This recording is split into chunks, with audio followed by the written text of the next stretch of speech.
What's going on, guys? What's up, boys? Welcome to the channel. So I don't know. I just kind of want to get on here and talk, rant, whatever. I do have a topic in mind, but most of this stuff is just me talking into the microphone, camera, whatever. So I wanted to kind of just. This is more so of a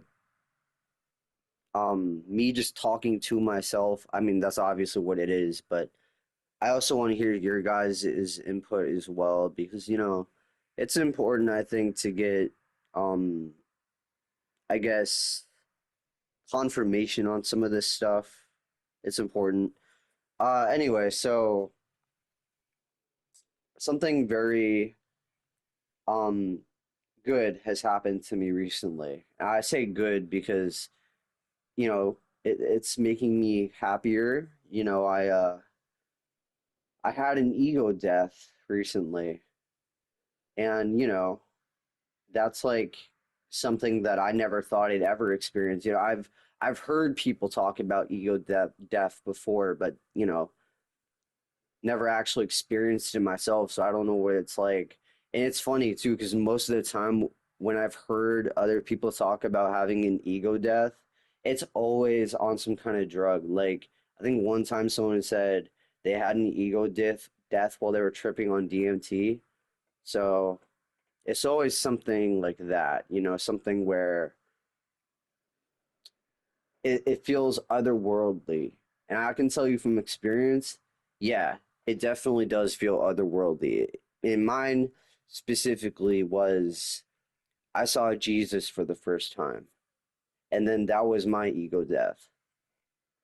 And I don't really feel bad about, me just continuously talking about this. I know it might get annoying to some people, but like it really is something that I would just want to tell people. I don't really, care what you think about, Christianity or whatever. I want people to know that I had interaction with Jesus Christ. You don't have to believe me if you don't want to, but I want to say it, and it's just important to me that I express it and tell people. Anyway, when you have an experience like that, for some people it's definitely different, but for me, dude, I literally saw God. Like I saw him with my own two eyes. And obviously, I know it sounds so stupid, but I can't exactly explain what he looked like because if I did, it wouldn't make much sense. It would sound so simple, and yet I wouldn't be able to describe his eye color. I wouldn't be able to describe um much about him other than I saw his beard and I saw his hair and I saw him standing walking with me, and we didn't talk or anything, but I knew it was him. You just know it's him when you see him. And I feel like as a result of this experience of this ego death that I had, um I realize now that there's a lot of me that needs to grow, right? I think this was just a like a wake up call for me. It really was. I realized as soon as I saw Jesus Christ just how insignificant I actually am in the grand scheme of things. And it made me realize like I'm not um this awesome like superhuman like I thought I was. I mean, guys, like my ego was absolutely out of control before this experience. Like I remember like I would lie to people about my height because you know, I wanted to be taller, but I literally convinced myself I was 5'8" when I'm actually 5'6". And so that's one thing. I would always lie to people about certain things about me to make myself look bigger to other people, and I think that was insecurity as well, but it was also just my ego because your ego makes you do things like that. Your ego makes you um do. things that make you look bigger, even if it's not true. And then another thing, I'd take all the accomplishments that I had and in my head, I'd like scale them up like by 10 times, and I'd like exaggerate, things that I've done basically to make myself, look cooler to other people. And that was like the big problem with me is I didn't love myself enough to give myself a chance.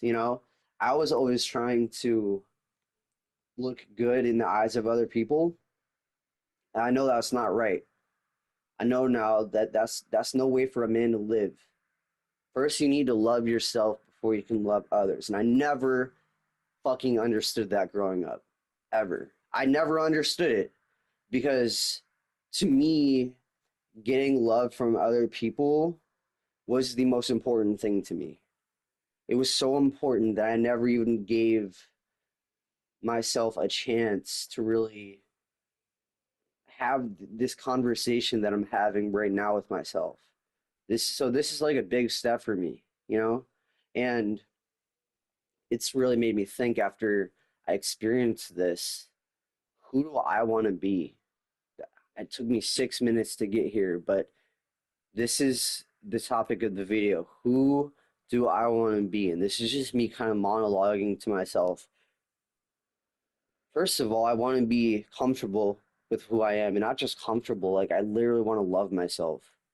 I want to make sure that when I do stupid things, I don't give myself shame like I did before, because I would always hold myself to this standard that's impossible to reach, and I don't want to do that anymore. I don't want to put so much pressure on myself like I did before. I want to be okay with failure, you know? I was never okay with failure ever. Like I just wouldn't accept it. I'd keep going until I'd either make something out of myself or I did it just right enough to say, it's not failure. But I would never be okay with just admitting defeat. I'd always just have to keep going until I didn't consider it a loss anymore, whatever it is that I'm doing. So I guess number one is I want to be so okay with myself and love myself enough to where I don't actually consider the shortcomings as failures. I'd consider them lessons. You know, I think that's important, and I'm making steps toward that right now for sure. Obviously, this happened like a couple days ago, so I'm not quite there yet. I still have a long way to go before I reach my ideal self. But I'm taking the steps toward actually loving myself, and I think that's really, really good. Second thing is I want to be closer to God. This is really important to me. Um, I really, I don't know if I'm ever gonna have that experience in this life again of seeing Jesus with my eyes or in my mind's eye or whatever, but I know that it made me want to be closer to him.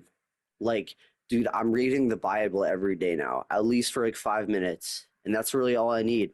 I just need to spend time with God. It doesn't matter how long or how short it is. All I gotta do is just, I just want to be in his presence more.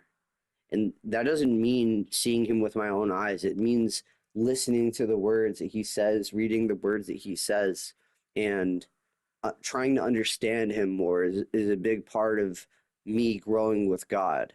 You know, growing my relationship with God is me trying to understand him more because when I was first starting out with the Bible, I'd never really tried to understand the weight of what he was saying. I would listen to the words and I'd understand what they meant, but I wouldn't consider, I guess, what it actually means. I'll give you an example. Um, One that I learned recently after this whole experience in the Revelations. I'm not sure where in Revelations, but Revelations is the last book in the Bible and it talks about the end of the world, right?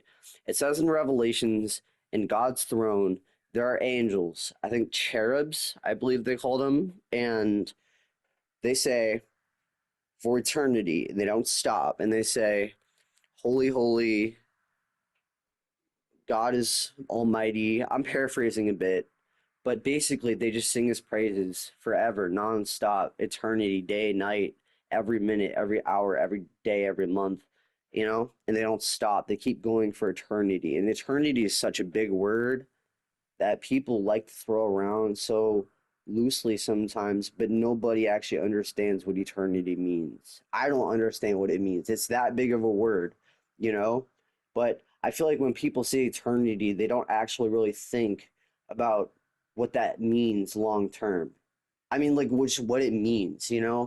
Nobody knows what eternity means. Some people think it means a very long time, but at the end of the day, time doesn't mean shit with eternity because time runs out. And I feel like with eternity, time isn't really a factor, so it wouldn't be a long time. Anyway, you guys get what I'm saying, right? I'm trying to explain like, um, in the Bible, cherubs are singing eternity, God's praises, and I didn't really understand or try to understand what that actually meant when I was a kid and I was reading the Bible. I always thought it would be really annoying for God if I woke up every day, every morning, every eon, and I just heard these cherubs constantly singing my praises. Like, can I get some sleep, please? Right? Uh, but then I realized once I saw Jesus just how powerful and loving and good he is. Like you can just feel it. That's why I had an ego death because God is so powerful and so great and so loving that in that moment, dude, my ego was just gone. I was I was broken, basically, and I had nowhere to really go from there. And that's when Jesus showed himself to me because I feel like he only shows himself to you once you're actually ready to let him in, or once you're ready for him. He only shows himself when you're ready. And for me, my ready was me being at my lowest point because then I was open to things. There's literally a thing in Avatar: The Legend of Korra where Avatar Aang comes to Korra in a vision, and he literally says, word for word, once you're at your lowest point, that's when you're more or most susceptible to greatest change. And he says something along those lines, but it's true because when I was crying, having this breakdown, and just I was broken, that's when Jesus came in, and that's when he like told me everything's gonna be okay without saying a single word. That's you know, so I want to be closer to God. That's really important for me. And I don't think I have that much time left in the video, like maybe 2 minutes. But I I want to also be the kind of guy who, you know, whoever it is that God wants me to be with for the rest of my life, a girlfriend, a wife, a spouse, I don't want to rush it anymore. I just don't. I was always trying to rush it, man. All the time, all the time. And that's why I never got anywhere with it. Because girls can pick up on that, first of all. They can tell when you're desperate. And number two, I wasn't really attracting the kind of girl that would actually be there for me. Because at the end of the day, I wasn't ready for the responsibility that having a woman in your life actually entails. So I wasn't actually trying to have a wife or a girlfriend. I just wanted all the great things that came with it, you know? So the last thing, third thing on the list, I want to be ready for a relationship. That's it. If you guys enjoyed the video, please like. It helps out in the algorithm. Peace.